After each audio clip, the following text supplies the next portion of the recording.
أعوذ بالله من الشيطان الرجيم بسم الله الرحمن الرحيم والصلاة والسلام على سيدنا حبيبنا رسول الكريم سيدنا محمد صلى الله عليه وسلم وعلى آله وصحبه وسلم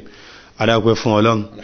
àti kẹ́ẹ̀sìgẹ̀ kọlọba aláìlẹ̀ ànẹ́gbà Muhammad sallallahu alaihi wasallam àwọn afá tí wọ́n kọ́ wa ní kíw àwọn òbí tí wọ́n bí wa sílé ayé ọ̀gá tó kọ́ wa ní ìwé ẹni tó kọ́ wa ní iṣẹ́ àwọn tó fi mọ̀kànmọ̀ wá ètí ń bẹ láyé ní ọlọ́mbà kẹ́kẹta yìí àwọn tí wọ́n sí láyé ọlọ́mbà kẹ́kẹta lẹ́kíyàmà bismillah kul huwallah bismillahir rahmanir rahim kul huwallahu ahad Allahu samad lam yalid wa lam yulad wa lam yakun lahu kufuwan ahad. Naam, à ń kí ustaz wa sí orí ètò ní èní ẹkùnrin ọlọ́run mọ̀sájárí ń pẹ́ ọlọ́run bá ṣe dáadáa fún ẹ̀rí eléyìí tí mo fẹ́ kí àjọ gbéyẹ̀wò lónìí pàápàá jùlọ fún àwọn tí wọ́n béèrè nílé kéyìn ó máa fi gbogbo ọjọ́ ayé ẹ̀ bí obìnrin kó wá jẹ́ ẹni tó jẹ́ pé ń retí àrólé bóyá lọ́dọ̀ àfà tàbí lọ́dọ̀ ọba kó jẹ́ ìyàwó ọba tàbí ẹni tó tiẹ̀ jẹ́ olówó ńlá kan tó yẹ pé ó ń wò pé tó ń bá lọ tó ń gbọ́ ọ̀rọ̀ tó ń kójọ yìí o ẹni tí ó máa darí lẹ́yìn kójọkùnrin obìnrin wa ń bí irú ìbànújẹ́ tó wá gbọ́kan rẹ̀ yìí wọ́n fi ń béèrè wípé ẹ̀dá kò kí ni pàtàkì ọmọbìnrin gan torí òun ò rí wúlò wọn máa pé tí wọ́n bá tó dàgbà tán nìsí wọn lọ lé ọkọ wọn nù wọn ò rí táwọn rò mọ́ kódà ó kọ tàwọn wọn ò jẹ mọ́ ó kọ tí baálé wọn ò jẹ ǹjẹ́ wúlò ń bẹ fóbìnrin. أعوذ بالله من الشيطان الرجيم بسم الله الرحمن الرحيم إن الحمد لله والصلاة والسلام على رسول الله صلى الله عليه وسلم اللهم صل وسلم على أستاذ الوجود محمد بن عبد الله ìkẹ́ Ọlọ́run kó máa bá ẹni tí Olúwa fi ṣẹ́rán akí Ọlọ́run àsìkí ànábì Muhammad sallallahu alaihi wasallam akí gbogbo àwọn afáwa tí wọ́n fara jìyà mọ̀tá náà fi nídìí Kùránù láàánú jókòó sí bàbá àgbànírọ̀ ọ̀dọ̀ bàbá Sheikh Adam bàbá Sheikh Amalidin bàbá nébìlì mọ́mù tani àti tìjẹta káàsọ̀ tani akí àwọn tọ́lọ́n kó lulẹ̀ lọ́wọ́ bàbá ìmọ́mù àgbà fún gbogbo ilẹ̀ kan àtàwọn tọ́rí jí ìkẹ́ Ọlọ́run àláfíà Ọlọ́run bá mú bá gbogbo wọn àmín ya Allah akí gbogbo ànímọ̀ Islam pé assalamu alaikum wa rahmatullahi wa barakatuh wa alaikum salam wa rahmatullahi wa barakatuh bàbá Mawlana Sheikh Habibullah jẹ́jẹ́ dédé question tẹ́ bí mi lérí ọ̀rọ̀ ìjóbìn láǹfààní àbí kí ni tí ń jóbìn gan ẹni tó bá bí ọmọ obìnrin kò sí yàtọ̀ láàrin obìnrin àtọkùnrin o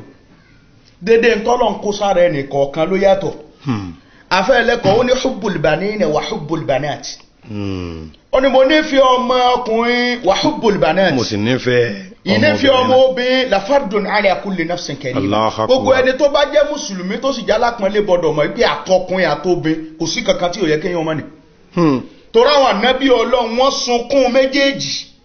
tó wá máa ànábì Ọlọ́run sunkún rẹ̀ ànábì sunkún àlálà Muhammad sallallahu alaihi wasallam gbogbo ànábì Ọlọ́run ni wọ́n sunkún tí ń jọ mọ́ kéèdà ṣe pé wọ́n clarify pé kan ní kó fún mi kódé yìí tó clarify pé ọkùnrin ni mo fẹ́ bí Ọlọ́run fi àṣẹ tí ń jóbìn hàn àmọ́ àwọn ni lafardon ó ní dandan ni fún gbogbo ẹni tó bá jẹ́ mùsùlùmí tó dẹ̀já lápọ̀nlé tó mọ̀túmọ̀ tí wọ́n pè lọ́mọ láti mọ̀ wípé méjèèjì ló yẹ kó ní. fa inna Shu'ayban ẹni bá sọ wípé ọmọ obìnrin ò nítumọ̀ àbọ̀mọ obìnrin sọmọ àbọ̀mọ obìnrin ò pàtàkì nù sẹ̀mí ayé inna Shu'ayban li ajlil banat. Allahu akbar. Ànábì wa Shu'aybu nítorí obìnrin ọmọ obìnrin ló bí kò bí kankan tó jọkùnrin. Akhdama Allahu Musa kalima. Ànábì wa Musa alayhi salatu wa salam. Torí wípé ó fẹ́ fẹ́yàwó ló fi lọ ṣẹrú lẹ́yìn lábẹ́ Ànábì Shu'aibu nítorí ọmọ obìnrin. Nítorí kéèyàn wá rí pọ́ ọmọ obìnrin ò nítumọ̀ àbí tí ń jóbìn ò ṣàǹfààní fóun ajásí pé ń tọ̀ wọn ò tí ì ráǹfààní àtòrí tí ń bẹ lára obìnrin rí. Obìnrin pàtàkì púpọ̀ bàbá láti kàn gé lẹ́gẹ̀ẹ́ hàn tí wọ́n bá ní kí ni tí ń jóbìn tara Ànábì Shu'aibu àtàkì Musa fi mọ̀ wípé obìnrin pàtàkì nù sẹ̀mí ayé bí ò bá sì sóbìn kò sí ti ń jẹ́ èèyàn ní dáadáa èèyàn torí Ádámù nìkan ní ń bẹ ńgbà wọn tó dá Háwáù ní fọ́ntà rẹ̀ nínú Ọlọ́run fi ní min anfusikum azwaja bá a ti dá ara yín náà láti mú jáde ọkùnrin tó bá lóun ò ní fẹ́ obìnrin ní ti fífẹ́ tara ní ti fífẹ́ tẹ̀mí ní ti fífẹ́ bá àbánilòpọ̀ ní sẹ̀mí ayé ajásí pé kèèpé lóbìn Ànábì wa Muhammad kèèpé lọ́kùnrin sallallahu alaihi wasallam Ànábì wa Muhammad sallallahu alaihi wasallam Ànábì ní gbogbo ẹni tó bá ti dọ́dọ̀ tó ti gbàpọ̀ ti tọ́kùn Ànábì ní alayka bizawaj Ànábì ló gbọ́dọ̀ fẹ́yàwó sóbìn làwọn afẹ́ ni àbọ́kùn láti bẹ̀yẹ mọ̀ wípé ọmọ obìn ó pàtàkì àwọn àlàyé mi tún bẹ́ẹ̀ ní Al-Qur'ani síwájú lérí ọ̀rọ̀ ìgbésí ayé pé sóbìn pàtàkì nínú sẹ̀mí ayé àbí ó pàtàkì. Ṣé rí bẹ́ẹ̀ sí ń bá a lọ yìí inú mi ń dùn o ṣùgbọ́n torí wípé àwọn kan bẹnu létí wọ́n mọ̀ pé ṣé wọ́n rẹ̀rí fún tí wọ́n sọ Kùránì báàkì gbogbo ohun tí. Allahu Akbar ṣe rí bẹ́ẹ̀ ti béèrè lọ́wọ́ mi yẹn àwọn kan bẹ tó já sí pé múnkìrí ni wọ́n bẹ́ẹ̀ni àfa làwọn náà ṣùgbọ́n múnkìrí ni wọ́n sẹ́ẹ̀rí wà fún ni àwọn èèyàn fẹ́ wọ́n ò mọ̀ criticize wọ́n dẹ̀ criticize ẹ̀ àmọ́ ẹ̀rí tí ń bẹ fún ẹ̀rí tí gbogbo wa náà jọ lọ́nù ọ̀rọ̀ Ọlọ́run tó fà ní Muhammad sallallahu alaihi wasallam ẹlòmíín bẹ kò bẹ́ẹ̀sì lórí nǹkan mi alkitabu wa sunna tó bá ti kó lérí alukur'ani kó sì gbádìí sí àná Muhammad sallallahu alaihi wasallam kò sí nǹkan mẹ́rin alukur'ani sọ̀rọ̀ bẹ́ẹ̀ torí pé ìyàwó Imrana tá a bá lọ wọnú suratu Ali Imran ní àyà 35 ibẹ̀ lọ́lọ́run tí ń bá ní Muhammad sọ̀rọ̀ sallallahu alaihi wasallam nígbà tí Imrana àti ìyàwó ẹ̀ tí wọ́n béèrè ọmọ onírú tí wọ́n béèrè ìyá wa tó bí Maryam ní ìyá tó bí ànábì Ìsá tá ń pè Jésù ìyá tó bí òun àtọ́kọ ẹ̀ ó ní tí wọ́n béèrè tó jẹ́ ìyàwó ànábì Imran إذ قالت امرأة ربي إني نذرت لك ما في بطن محررة wọ́n ti béèrè ọmọ ìwọ̀n ṣàlàyé fọ́lọ́hun èyí mo fẹ́ ìkànnà sun ọlọ́hun نذرت لك ما في بطن محررة ọlọ́hun o ìtí mo fẹ́ lọ́mọ ni ọ fún mi ìwòjú rẹ̀ ọlọ́hun fún mi ní tọ́da فتقبل مني إنك أنت السميع العليم ọlọ́hun tó bá gbàdúrà mi ìwọ ló máa gbọ́ òyìn sì dúpẹ́ فلما وضعتها قالت ربي àmọ́ ńgbà tí ìyá bímọ tí wọ́n tọrọ ọmọ ọkùnrin ni wọ́n béèrè lọ́dọ̀ Ọlọ́run kí ló sì bí ẹni wípé tí a bá fẹ́ ya ọmọ ní wòlíì nígbà tí wọ́n ọmọ ọkùnrin ní ya wòlíì ìjẹ́ wòlíì erí ìyá wa Màríyámà tó bí Jésù ló ti bẹ̀rẹ̀. ó sì fẹ́ kó jẹ́ pé òun bí wòlíì. ó sì fẹ́ kó jẹ́ sí pé wòlíì lòun ó bí sóbì wa lè jẹ́ wòlíì àbóbì ò lè jẹ́ wòlíì gbogbo àfáàyè pátá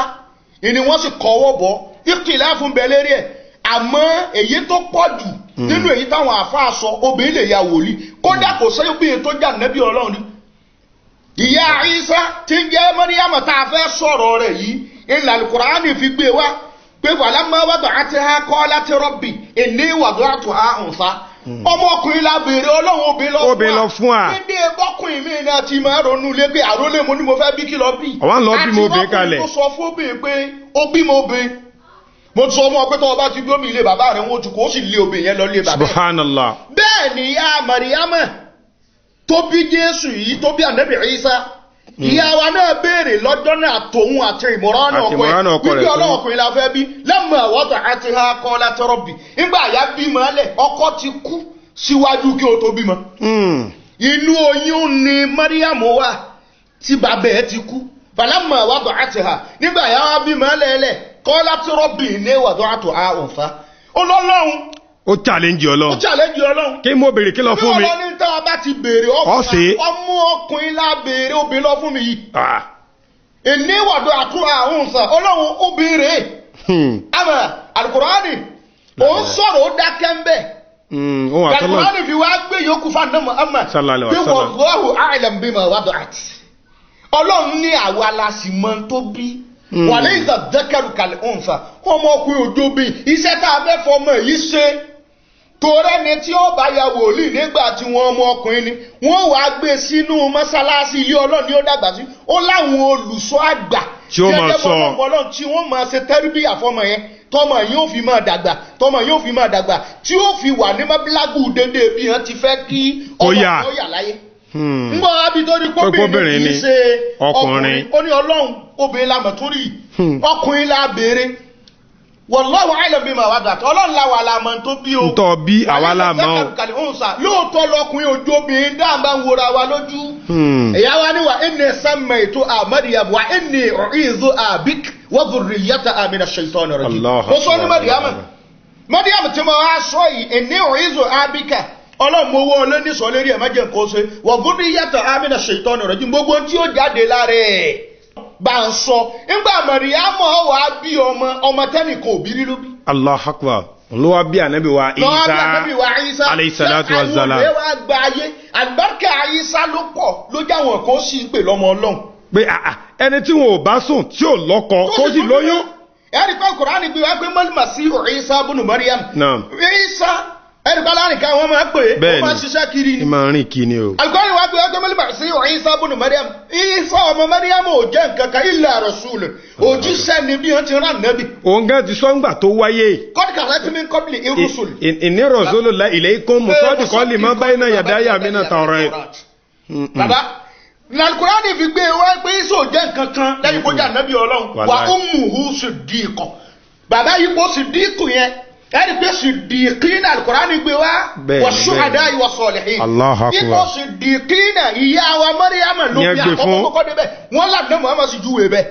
sallallahu alaihi wasallam. wọn kò sàn nẹ́bì tó dóbìn àmọ́ ipò tó nẹ́ẹ̀sì sí màkàmà tí a ti máa mú ìjẹni Ọlọ́run tó ga jù ibẹ̀ ni Mariam tí ó jẹ́ ìyá Ànábì Ìsá. alayhi salatu wa salam. ẹ bá rí pé sóbìnrin wá nípò nú ayé àbúsànfà nínú ayé ní ti sẹ̀mí ti gba ayé àná Muhammad yẹn ní ti gbẹ̀mí ti gba ayé àwọn tí wọ́n ti kọjá nìyẹn tálùkùránì sì júwe wọn lójú ayé Ànábì ó ṣẹlẹ̀ bẹ́ẹ̀ náà. sallallahu alaihi wasallam. tó já sí wípé Ànábì wa Muhammad sallallahu alaihi wasallam. Ànábì júwe pé ya Fatima tá Ànábì pé ọmọ ìpé Fatima anti sayyidatu nisa'il alamin. Allahu akbar. Fatima yìí kọ́ àwọn sayyidu wa Ànábì wa kọjú sí Fatima ọmọ ẹ̀. sayyida ni wọ́n náà ṣe kí ni wọ́n náà ń jẹ́. ya Fatimatu Zahra ya Fatimatu al-Batul. ẹ̀yin ju Ànábì nínú Ànábì máa dùn bá Ànábì. sallallahu alaihi wasallam. Ànábì wa sọ fún Fatima obi ò sànfàní là Ànábì sọ fún pé anti sayyidatu nisa'il alamin. ó kì í tán Ànábì ò kí obìnrin kan bẹ́ẹ̀ rí là Ànábì máa kì. ó sì kì í. pé ìwọ lọ ga gbogbo obìnrin ayé tó bá rí bẹ́ẹ̀ bàbá ìbéèrè yẹn tọ́pìkì yẹn spread. bẹ́ẹ̀ni. àmọ́ láti lè short story yẹn bá a bá tún ní ká máa wọnú àdìlà lọ ó kú o. bẹ́ẹ̀ bá sì béèrè fún àtúmọ̀ wọnú ẹ̀. ọ̀rọ̀ Ànábì tiẹ̀ sọ. Fátímà ọmọ Ànábì